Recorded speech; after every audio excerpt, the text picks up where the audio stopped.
मोहन एक खिलौना गाड़ी से खेल रहा है, लेकिन गहरी सोच में है। मोहन अपने आप से बड़बड़ाते हुए, काश मेरा अपना कमरा होता, सब कुछ मेरे हिसाब से होता। रानी हर समय मेरी चीजों को छूती रहती है। रानी अंदर आती है, हाथ में मोहन की पसंदीदा कॉमिक बुक लिए हुए। मोहन गुस्से से, रानी, कितनी बार कहा है मेरी चीजों को हाथ मत लगाया करो।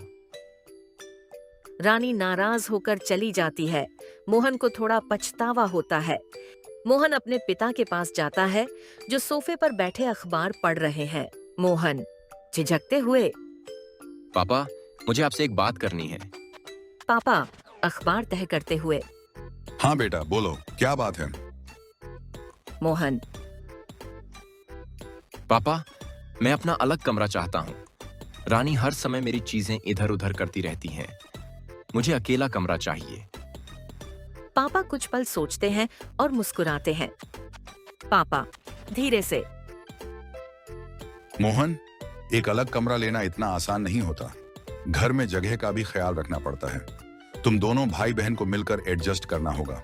मोहन निराश होकर, लेकिन पापा, मैं अपनी जगह चाहता हूँ, अपनी प्राइवेसी। मैं समझता हूँ बेटा, लेकिन एडजस्ट करना सीखना भी जिंदगी का हिस्सा है। मोहन रसोई में मम्मी के पास जाता है, जो खाना बना रही हैं।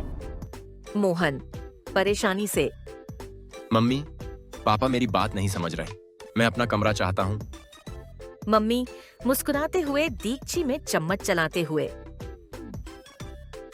बेटा, अपना कमरा चाहने की वजह क्या है? ऐसा क्या है जो तुम्हें और रानी को कमरा शेयर करने से परेशानी हो रही है?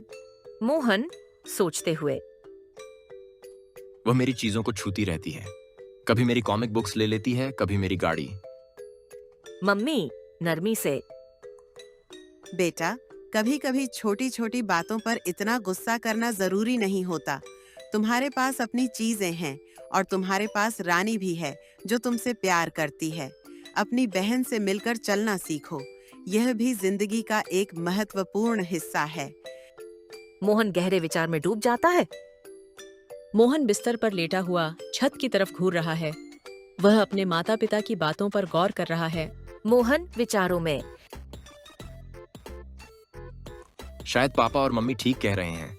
अपनी छोटी छोटी चीजों को लेकर इतनी परेशानी नहीं होनी चाहिए। रानी चुपचाप कमरे में आती है और जमीन पर बैठकर अपनी गुड़िया से खेलने लगती है। मोहन नरमी से, रानी, रानी मासूमियत से, जी भाई। मोहन गहरी सांस लेते हुए, क्या तुम्हें मेरी कॉमिक बुक्स अच्छी लगती हैं? रानी मुस्कुराते हुए, हाँ, बहुत मजेदार होती हैं। मोहन रुक जाता है और फिर अपनी दूसरी कॉमिक बुक उसे थमा देता है। मोहन, लो, यह भी रख लो, लेकिन याद रखना, पढ़कर वापस रख देना, ठीक है? रानी खुश होकर, सच? शुक्रिया भाई। मोहन और रानी एक साथ बिस्तर पर बैठे कॉमिक बुक्स पढ़ रहे हैं। दोनों के चेहरे पर मुस्कान है। मोहन ने एक छोटी सी बात से एक बड़ा सबक सीखा।